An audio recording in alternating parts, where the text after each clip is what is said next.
자, 이제 우리가 질환들을 살펴볼 건데 맨 처음에는 사실 구강에 있는 질환보다는 식도부터 가장 먼저 나와요. 식도에 있는 질환부터 쭉 얘기를 진행을 해 나갈 겁니다.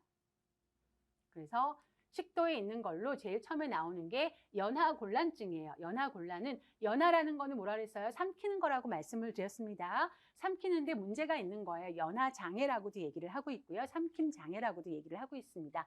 자, 원인은 보시면 외과적인 수술이나 종양, 또 막혔거나 혹은 암 등의 기계적인 손상, 그리고 신경이 마비가 되는 경우, 뭐 뇌졸중이라든가 두부 손상, 뇌종양, 신경계 질환으로 인해서 마비가 되는 경우에 제대로 삼킬 수가 없게 되는 상황이죠. 또 이런 거 문제가 전혀 없어. 그런데 나이가 들면서 이런 일이 자연스럽게 생기게 되는 경우도 있어요. 그래서 노화로 인해서 또 우리가 또 치아가 손실이 되면 잘 못 씹고 또 여러 가지 이런 기능들이 이거는 어떤 병적인 상태보다는 노화로 인한 퇴화라고 봐야 되겠죠. 그렇게 되면서 연하곤란증이 생깁니다. 뭐 이러한 물리적인 이유로도 생기고요. 타액이 감소가 돼요. 나이가 들면 타액 분비가 감소가 됩니다. 이제 타액선이 위축이 되어 버리니까 그래요. 그러면서 문제가 생길 수도 있고요. 또 이러한 인두와 식도의 연동 운동이 감소가 되어집니다. 그래서 어르신들 식사하실 때 보면은 아니 식사하실 때가 아니더라도 가만히 앉아 계실 때 보면 자꾸 입맛을 다셔요. 막 입을 자꾸 이래. 왜 그러겠어요? 침이 말라서. 침이 말라서 자꾸 그래요. 그러면 철 모르는 아이는 할머니 입을 막 다 쑤셔 파죠. 뭐 맛있는 거 먹냐고 이렇게 막 해요. 우리 애들 어려서 막 그랬어요. 시어머니랑 같이 살 때 이제 연세가 있으시니까 이제 그렇게 되는 거죠. 그런 거 보면 아, 저 타액 분비가 안 되는 거는 이런 생각하면서 자 이렇게 나타나는 거죠. 이런 원인으로 인해서 삼킴장애, 연하곤란, 연하장애 이런 것들이 생깁니다. 자, 증상을 보면요. 식사 중에 이게 우리는 먹으면서 씹으면서 사실 인두까지 작용을 이게 음식이 내려가는 건 자연스럽게 가요. 그죠? 그리고 이제 내가 삼킴을 하게 되는데 그러한 것들이 내가 뭐 인지하지 못하게 아주 자연스럽게 일어납니다. 그런데 연하곤란이 있는 분들은 이거를 삼키지를 못해요. 계속 씹기만 하거나 머물고 있어, 입에. 그러다 보면 침이 이제 흘려지게 되고요. 구강 내에 계속 정체되어져 있어. 그러고 목 안에 덩어리가 있는 느낌을 호소합니다.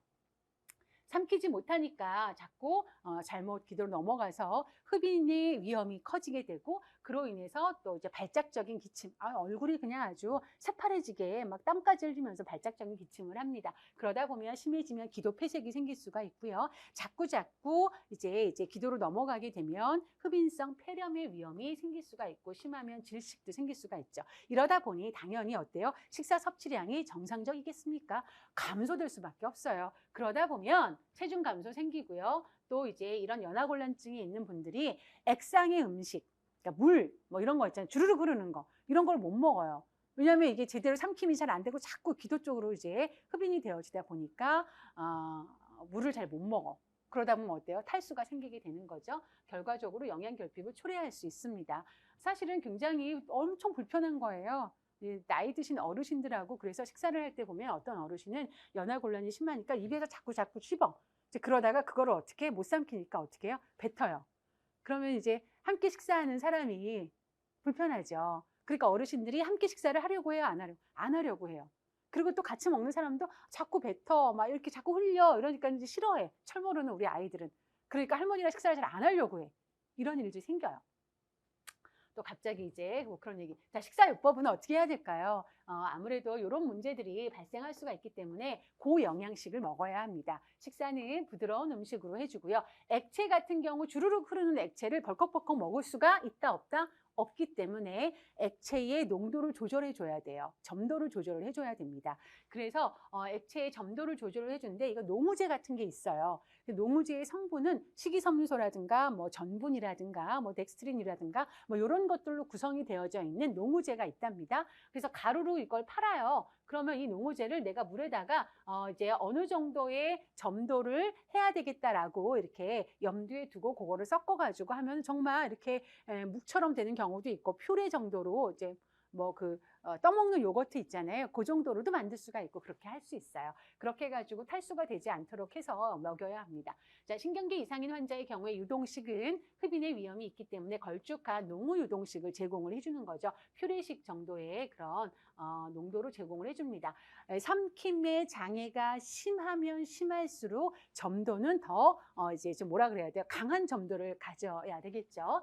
농후제 사용하고요. 또 이렇게 건조하거나 딱딱한 거 이런 거 많이 씹고 입에서 많이 굴려야 되는데 그러면서 삼켜야 되는데 이게 잘 안 되는 거예요, 전체적으로. 그리고 끈적한 거 뭐 척척 달라붙어 찹쌀떡, 뭐 캐러멜 이런 거 안 됩니다. 그리고 가루 음식은 정상적인 사람도 이게 한번 가루 먹다가 잘못 넘어가면 기침을 하는데 안 됩니다. 점착성 비슷하죠. 끈적끈적해서 들러붙는 거 안 됩니다. 다 제한해야 되고요. 너무 차갑거나 너무 뜨겁거나 하는 것도 피하고 체온 정도의 온도의 음식을 주는 것이 좋습니다. 부드럽고 크기가 작은 음식으로 해서 균질한 음식을 주는 것이 좋겠죠.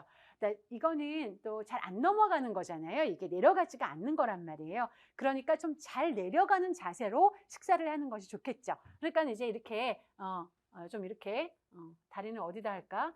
이렇게 하여튼 이렇게 좀 앉아서 식사를 하는 것이 좋아요. 어떤 경우에는 이거는 지금 음식이 잘 내려가도록 해줘야 되기 때문에 머리를 앞으로 숙이고 턱을 당겨서 90도로 바르게 앉아서 식사를 하는 게 좋은데 어떤 경우는 좀 더 천천히 내려가는 게 좋아요. 너무 빨리 내려가서 문제가 되는 경우들이 있거든요. 대표적으로 위절제 수술하고 난 다음에 덤핑 증후군이 그래요. 그럴 적에는 아무래도 조금 더 좀 비스듬히 이렇게 돼요. 너무 잘 그리지 않았어요? 비스듬히 이렇게 되어진 상태로 해가지고 천천히 내려가게끔 해줘야 되는 거죠.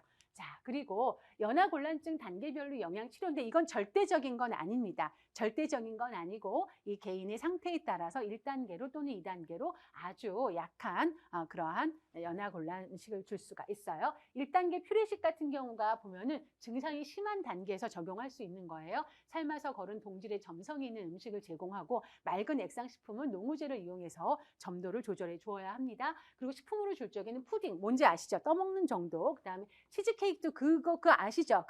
점도 정도. 그다음에 달걀찜, 커스터드, 된죽 이런 거는 줄 수가 있어요. 그리고 환자가 어느 정도를 먹어야 되는지 잘 모르겠다라고 할 경우에는 한번 시도를 해봐서 상태를 보고 결정을 하는 경우도 많이 있어요.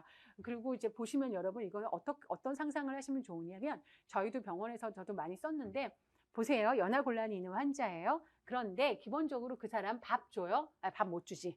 죽 줘요. 죽 주고 반찬으로 시금치 나물 주고 예를 들어가지고 뭐 맑은 묵국이 들어가요. 그리고 시금치 나물에다가 또 불고기가 들어가요. 불고기. 상상해 보세요. 불고기 있고 시금치 나물이 있다고 칩시다. 그러면은 불고기 같은 걸 그냥 줄 수가 없어요. 그렇기 때문에 이걸 다 갈아가지고 이제 죽이나 미음을 가지고서 이 점도를 조절을 해요. 그쵸? 그러니까 갈 때 그냥 불고기 잘 안 갈아질 거 아니에요? 그러니까 미음이나 이런 것들을 넣어서 잘 맞아요. 이렇게 잘 점도를 유지를 합니다. 그렇게 되면 내가 애초에 불고기를 만들었을 때 염분이 그 간이 더 흐려지게 될 수밖에 없잖아요. 뭐가 들어가니까. 이제 그래가지고 이제 염도 조절도 제대로 다시 해야 되고. 근데 환자가 또 저염식을 먹으래. 그러면 염도를 더 줄 수가 없어. 그런데 식사를 딱 차려놓은 거 보면 자 불고기도 갈아져 있어가지고 이렇게 있어. 자 시금치 지금 색깔이 어때요? 갈색이야. 그리고 시금치 나물이야. 그럼 녹색이야. 그 옆에 또 무슨 샐러드 같은 거 하나 있었어. 근데 그것도 보면은 이제 뭐 이렇게 갈아져서 나와가지고 색깔이 푸르죽죽해, 녹색 죽죽해. 그리고 이제 된장국인데 그것도 건더기는 없고 국물 같은 거에다가 농후제를 넣었어. 칼라라는 생각해 보세요. 칼라가 식욕이 겁나 떨어져요. 예, 엄청 힘든 식사요법입니다. 그런데 이제 어르신들 같은 경우에는 그런 것도 이제 숟가락으로 옆에서 누가 도와서 먹기도 하고 그렇죠. 자, 2단계는 증상의 중등도, 저장 능력이 어느 정도 있어요. 촉촉하고 연하며 덩어리가 쉽게 형성되는 거, 죽과 함께 곱게 다진 반찬 제공해 줄 수가 있습니다. 자, 아주 증상이 심한 사람인데 젤라틴 같은 것들 먹여요? 그럼 될까요? 안 될까요? 처음엔 젤라틴이 찰방찰방하니 묵처럼 되어져 있겠지? 근데 입안으로 들어가면 체온에 녹아요. 그렇게 되면 안 되죠. 그러니까 그런 건 안 됩니다. 진전식은 아무래도 경미한 단계예요. 그래서 환자 상태에 따라서 이제 곡물 음식 같은 것도 약간씩은 줄 수가 있어요. 이런 것들은 해볼 수가 있다. 자, 그 다음에 이제 위식도 역류증이에요. 위식도 역류증인데 요거는 역류가 됐어. 위에 있어야 되는 게 어디로 역류가 됐어? 식도로 역류가 돼가지고 계속적으로 자극을 주는 거예요. 여러분 위의 상태는 아까 위산이 분비가 되기 때문에 pH가 좀 낮아요. 그래서 산도가 좀 높다. 그러니까 pH와 산도는 약간 그쵸 반대의 얘기를 하게 되는 거죠. 근데 식도는 뭐 아무것도 그런 게 없어. 그렇기 때문에 식도는 정말 청정지역이에요. 근데 위에 있는 것들이 자꾸 역류가 돼서 위산이 역류가 되다 보면 얘를 자꾸 자극을 하게 되는 거예요. 그러니까 이제 그로 인해서 염증이 생길 수밖에 없어요. 자, 하부식도 관략근의 기능 부전, 이게 어디에 있는지 아시겠죠? 위랑 만나는 곳이에요. 수축력이 약화가 됐어요. 그러다 보니까 위 내용물이 식도 쪽으로 자꾸자꾸 역류가 돼서 나타나는 현상이에요. 역류가 자주 발생하게 되면서 뭐 이제 역류성 식도염 같은 것도 생기고요. 발의 식도 같은 증상도 생기고요. 많은 문제들이 발생을 할 수가 있어요. 자, 하부식도 관략근에 압력이 감소가 돼서 나타나는 일이잖아요, 결국은.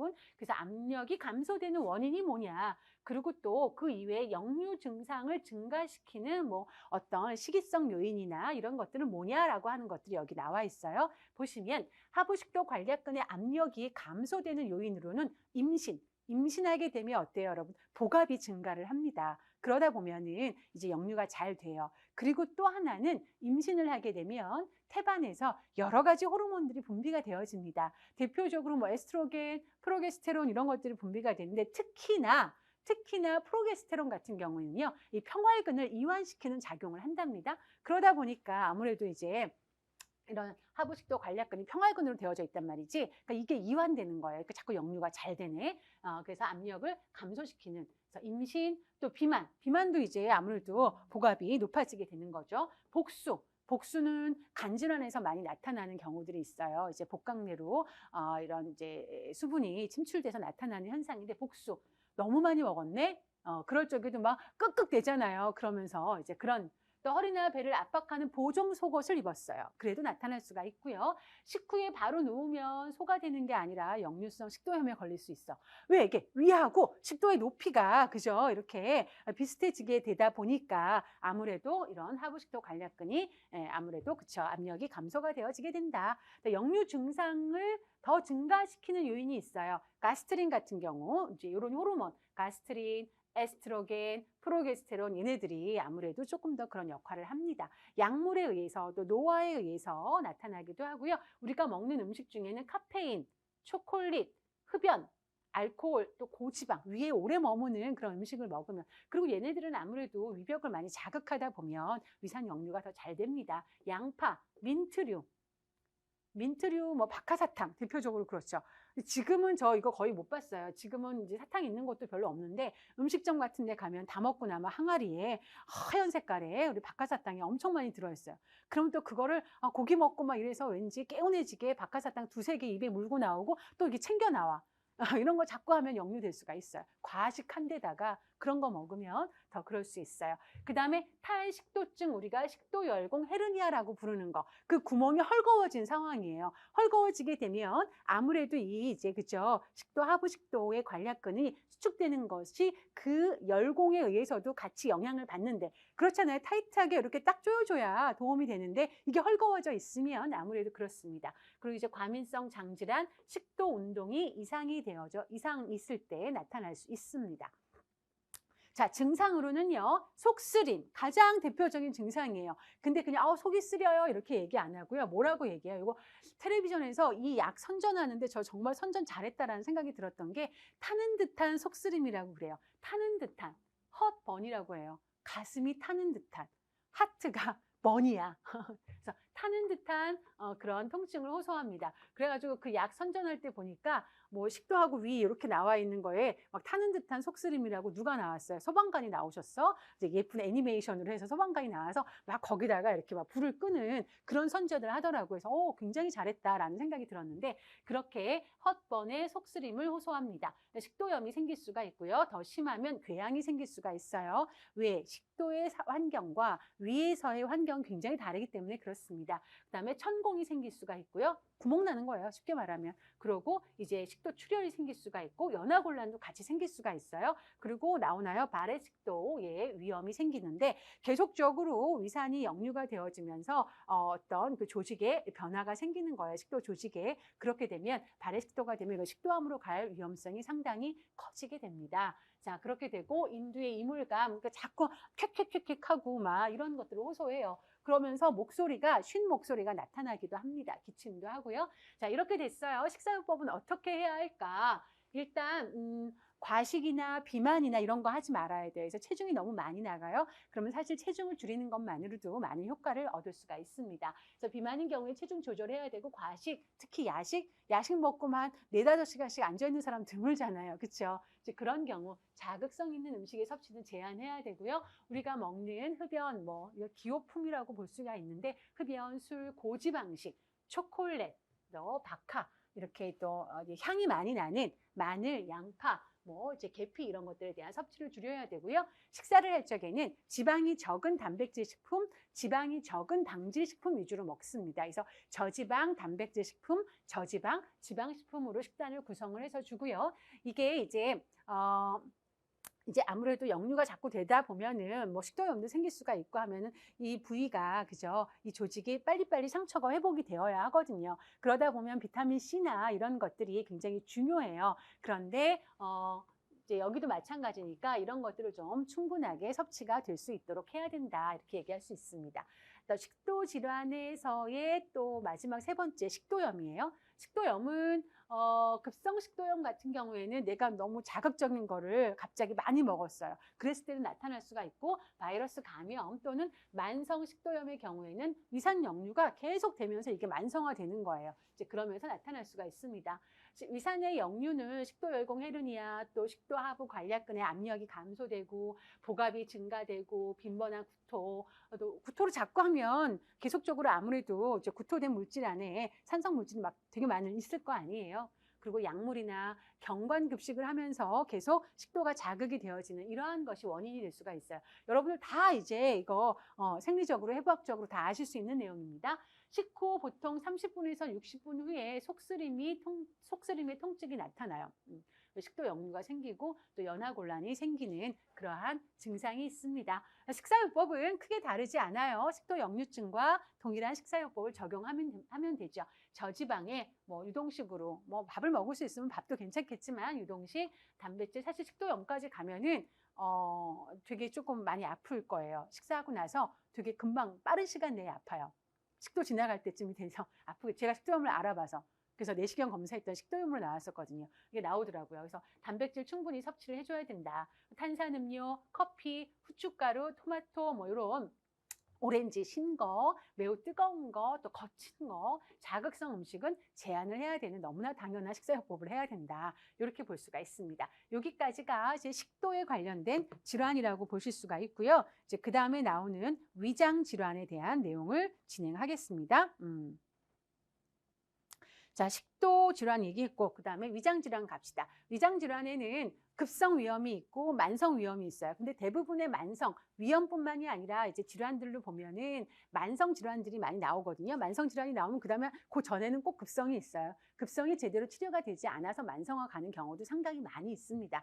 왜 막 아파 급성으로 왔어. 약 먹고 치료받으니까 괜찮아. 그럼 선생님이 아니에요 끝까지 해가지고요 더 해야 돼요. 이러는데 이제 안 아파 이렇게 되면서 그리고 또 조금 그 다음에 아파도 내가 참을만해 이러면서 이제 만성으로 내가 스스로 키우는 경우가 많이 있죠. 위장 질환도 그렇습니다. 그래서 보면 급성 위염을 먼저 보시면 폭음, 폭식 하는 경우, 위벽을 자극하는 난소화성 식품을 한 번에 너무 많이 먹었어. 또 식중독에 의해서 식사성 요인 및 알코올, 과음을 너무 많이 했어요. 이런 폭식이죠. 폭음이죠. 그리고 헬리코박터 파이로리 등에 감염이 됐어. 그리고 약물, 특히 아스피린 같은 거 많이 먹게 되거나 해도 나타납니다. 아스피린이나 비스테로이드 항염증제 등에 의해서도 급성 위염이 생길 수 있어요.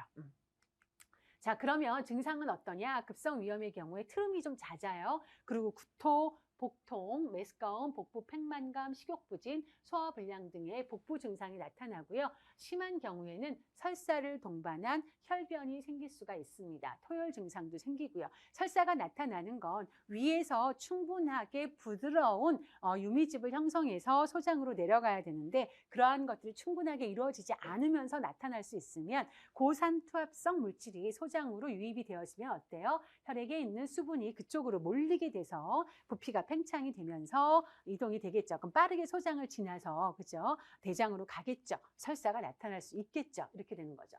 자, 식사요법은 일단 급성 위염이 와요. 뭐 이렇게 급성 위염이 와, 급성 췌장염이 와, 뭐 급성 장염이 와 이러면은 그 장기를 쉬게 해줘야 돼요. 염이잖아, 염증이 생긴 거잖아요. 그러니까 쉬게 해줘야 돼요. 쉬게 해주려면은 걔네들이 일을 안 해야 돼. 일을 안 하려면 뭐가 안 들어와야 돼. 들어오면 자동으로 일을 해야 되니까. 그러니까 금식이 필요한 거예요. 그래서 막 우리는 이제 또 연세가 있으신 어르신들 같은 경우에는 막 내가 설사가 심해. 설사가 심해서 이제 못 먹겠어요. 먹으면 설사예요. 아니야. 쌀 때 싸더라도 먹어야 돼. 남는 게 있어. 이렇게 얘기하는데 그건 안 좋은 방법이에요. 그죠? 만성 설사일 경우에 얘기가 좀 다르지만 급성으로 온 경우에 급성으로 막 내가 체했어. 그래도 먹어야 돼. 먹는 게 힘이야 이러는데 좀 거기를 좀 쉬게 해줘야 그쪽으로 또 혈액의 흐름을 원활하게 해줘야 뭔가 얘가 이제 좀 회복이 될 수가 있는 거예요. 그렇기 때문에 위를 쉬게 하고 위점막의 자극을 피하기 위해서 하루 이틀간 금식을 해주는 게 좋습니다. 이렇게 되면은 수분이나 전해질만 공급을 해주고 필요하면 수액을 맞는 거죠. 이렇게 하는 거죠.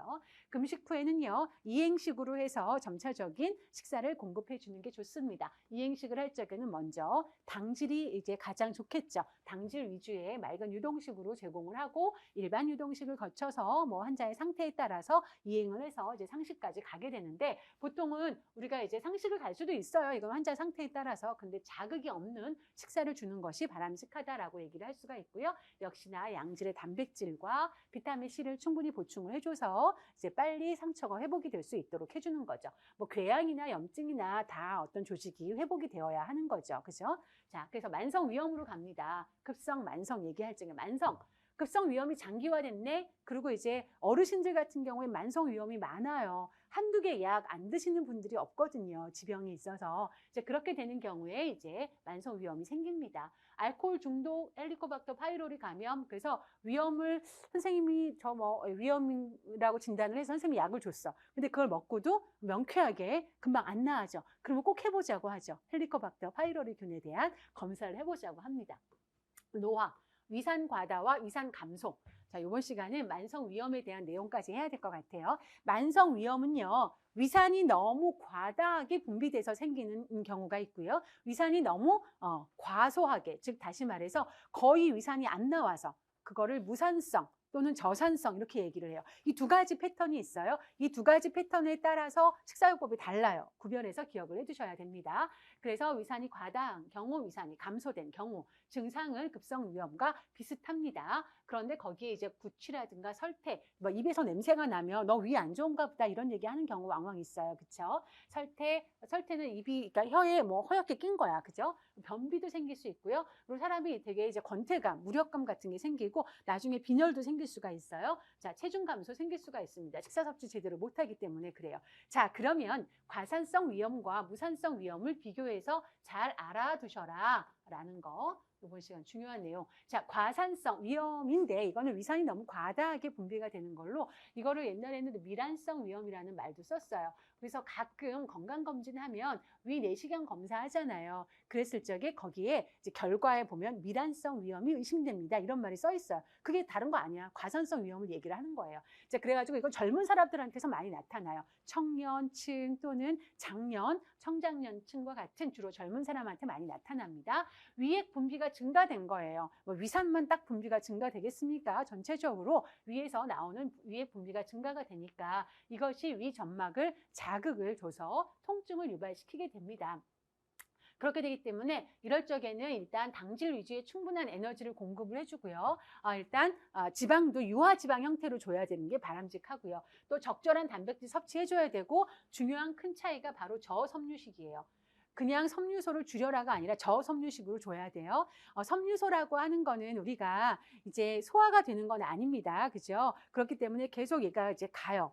대장까지 가는 거예요. 이제 그러면서 얘가 위벽을 자극해요, 섬유소가. 이제 그러다 보면 더 통증이 유발될 수가 있어서 저섬유식을 해야 합니다. 자, 그리고 자극에 굉장히 예민해요. 그러니까 엑기스 식품, 뭐 이제 사골, 뼈국 이렇게 우려낸 것 같은 거라든가 막 진한 고기, 육즙, 국물 이런 것들은 안 돼요. 그리고 자극성 강한 이제 조미료나 커피, 술, 신음식, 탄산음료 안 돼요. 다 자극이 되어지기 때문에 굉장히 온순한 그런 식사를 해야지 됩니다. 자, 무산성 위험은요, 반대죠. 그래서 얘는 다른 말로 위축성 위험이라는 말도 씁니다. 이거는 그러니까 위액을 분비하는 분비선들이 위축이 쪼그라드는 거야. 위축이 돼가지고 충분하게 위액 분비가 되지 않는 상황입니다. 자, 주로 그러니까 누구한테 나이가 좀 있는 사람들, 중년층, 노년층한테서 이런 게 다 대비가 되는 거예요. 대비가 되는 거예요. 중년층, 노년층에서 주로 나타납니다. 그러다 보니까 음식이 위에 들어오면 위액이 충분히 분비가 돼서 이게 막 부드러운 유미즙을 형성을 해야지 되는데 그런 게 잘 안 되는 거예요. 그러다 보니까 위에 계속 있거나 아니면 그게 어디로 가요? 소장으로 제대로 잘 부드럽게 되지 않은 상태로 내려가는 거예요. 그러면 설사가 생길 수도 있는 거예요.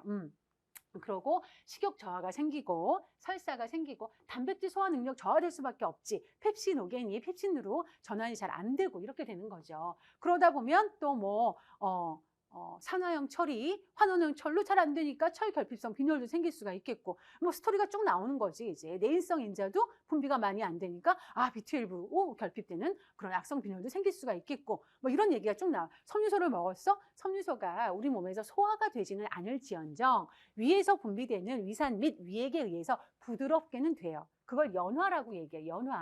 연화 작용이 잘 돼요, 안 돼요? 잘 안 되는 거예요. 이제 이런 문제들이 생깁니다. 자, 그래서 그게 이제 정리가 되어져 있는 건데 저산성, 위축성 위험에서 위산 분비가 감소되면서 나타나는 결과 살균 작용, 섬유소 연화, 미즙 형성이 잘 안 돼. 그러다 보니까 그 상태로 그냥 내려가 소장으로. 그래서 설사가 유발이 돼. 펩신오겐이 펩신으로 활성화되지 못해. 단백질 소화 장애가 생겨. 산화형 처리, 환원형 철로 전환되지 못해. 그러니까 철, 결핍성 빈혈의 위험이 상당히 높습니다. 또 내적 인자가 부족하니까 악성 빈혈의 위험도 높아지게 됩니다. 자, 이런 분들의 경우에는 위산 분비, 위액 분비를 자극시켜 주는 게 좀 필요하겠어요. 너무 자극할 수는 없겠지만 그래도 약간의 자극이 필요해요. 여러분들 그래서 어르신들 같은 경우에 식사하실 때 뭐 드세요? 반주 드세요. 반주. 그래서 이 반주가 보약이야 이렇게 얘기를 하시는데 이게 피아노 반주가 아니라 이 소주 2잔이 보약이야 얘기하는 소주 2잔이 보약이 아니라 이 소주 알코올로 인해서 위점막이 자극이 돼서 위액이 분비가 되니까 내가 소화를 잘 그래도 유미즙을 형성할 수 있고 일련의 과정이 그나마 진행이 되다 보니 소화 흡수가 돼서 내가 먹은 음식이 보약이 되는 거지 알코올이 어떻게 보약이겠습니까? 그런데 어르신들은 내가 알코올 안 먹고 밥을 먹으면 소화도 너무 안 돼. 먹을 수도 없어. 그런데 내가 이제 술을 한 2잔 먹으면서 밥을 먹어. 그러니까 밥이 넘어가더라 이거죠. 그래서 생각이 그렇게 되는 거예요. 그런데 반대할 필요는 없어요. 과음만 아니라면 그러한 것이 위액 분비를 촉진합니다. 뭐 오렌지 주스, 뭐 이런 거 주스 같은 거 먹으면서 먹는 것도 괜찮아요. 보시면 고기 스프 오히려 여기랑은 반대죠. 고기 스프, 과일과 과즙, 약간의 자극이 있는 그런 향신료, 알코올 음료 등을 적당히 사용해서 위산 분비를 촉진시켜주는 것이 도움이 됩니다. 그래서 식사요법도 되게 다르고 나타나는 대상도 되게 다르고 그리고 이제 섬유소의 경우에도 여기는 좀 어느 정도 먹어주는 게 필요해요. 뭐 고섬유식을 줄 수는 없어요. 왜 연화작용을 잘 못하니까. 그렇지만 저섬유식을 줄 필요는 없어요. 그렇죠? 자, 그렇게 해가지고 부드러운 섬유식을 주는 것이 오히려 좀 도움이 될 수가 있다라고 하는 겁니다. 그래서 적당량의 단백질, 아직은 그래도 좀 소화가 잘 되는 형태로 주는 것이 좋겠고요. 철, 비타민C 섭취해 주는 것이 좋습니다. 그래서 이렇게 보면 어르신들 같은 경우 위축성 위험이 상당히 많이 있어요. 노화로 인해서 그럴 적에는 오히려 이제 반주가 도움이 될 수 있는 것이 이런 원리로 그렇다라는 말씀을 드립니다.